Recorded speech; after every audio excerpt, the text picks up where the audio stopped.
Hello, everybody. As the Torah describes in our parsha this week, how the people fulfilled the commandment to bring precious materials for the purpose of building the Mishkan, we read in the end, "V'hanesiim heviu et avnei hashoam ve'et avnei hamiluim la'ephod v'lachoshen." The tribal princes were the ones who brought the precious gems for the ephod and choshen of the Kohen Gadol.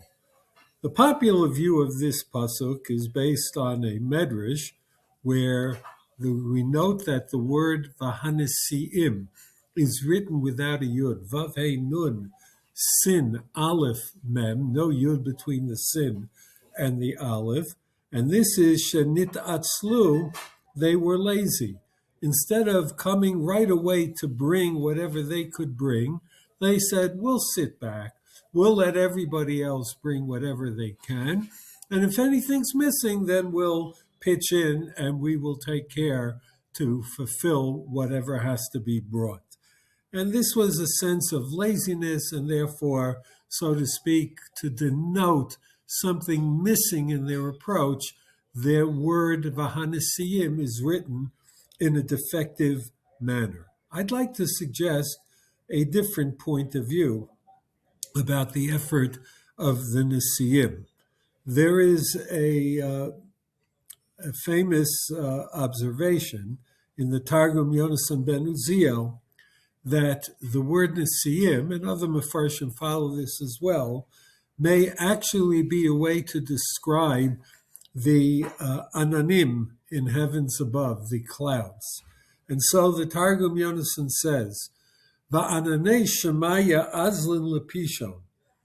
He understands this pasuk to suggest that the divine clouds traveled to the river Pishon, where they went to the depths and brought out the Avnei Shoham, and then transported them all the way to the edge of the Jewish encampment in the desert.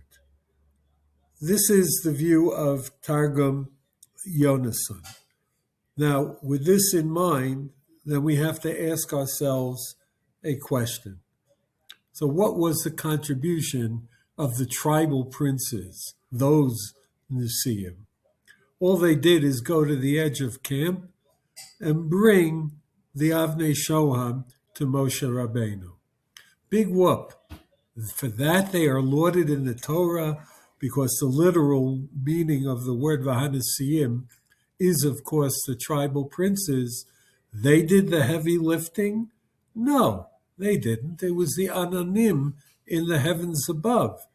So why do we credit these tribal princes with having been so wonderful in finding what no one else could find, namely the Avnei Shoham? And perhaps the answer is as follows. We have to ask, how did the Nesiim even have the audacity to state, you, the people, bring whatever you can find and manage to afford and all of that, and anything missing we'll fill in. Now, we know that the people's approach here was very, very enthusiastic. They even oversubscribed to the call to donate materials. So it wasn't that they had a lackluster effort. If they, all the people, cannot find the Avnei Shoham, what made the Nesiim so cocksure of themselves that what you can't bring, we'll be able to bring it? They weren't able to get to Pishon any more than the rest of the people could have done so. So how come they were apparently so arrogant in saying, don't worry, whatever you're missing, we'll be able to find? And the answer is that the Nesiim had a very special approach towards this whole project.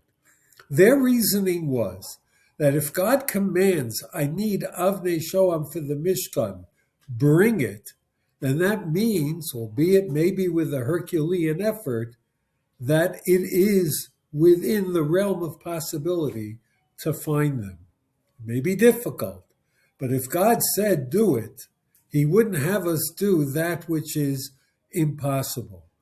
whatever God demands of us, it means that there is a possibility to fulfill the divine mandate. And so therefore the Nesiim said, whatever you, the people, can't find, don't worry, we are going to do it with Mesiras Nefesh, with tremendous effort, and we will find it. And then, if that's their approach, it is small wonder that God went to assist them by having the winds do the heavy lifting and the distance transport, so that all the Nesiim had to do was reach the edge of camp and then finish the job by presenting the Avnei Shoam to Moshe Rabbeinu. The famous poet Robert Browning had in one of his poems the following statement: a man's reach should exceed his grasp. What that means is you should try, even if you don't think you have the ability, try to reach even beyond what you are convinced you can grasp, right? But it doesn't mean try to reach that which is impossible to grasp. Even if by your limited logic you don't think you'll succeed, that doesn't free you from the obligation to make the effort. And that has to be our approach as well. All of us in various aspects of our lives face certain challenges where perhaps we're convinced that we're not going to succeed, but that doesn't free us from the effort to try. We're not allowed to wash our hands of the effort. It may be true that we won't succeed. Lo alecha hamlacha ligmar, v'lo ata ben chorin lehibatel mimeno.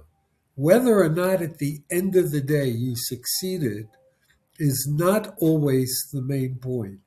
It's the effort, it's the ratzon, it's the desire to fulfill the divine mandate that counts above all else.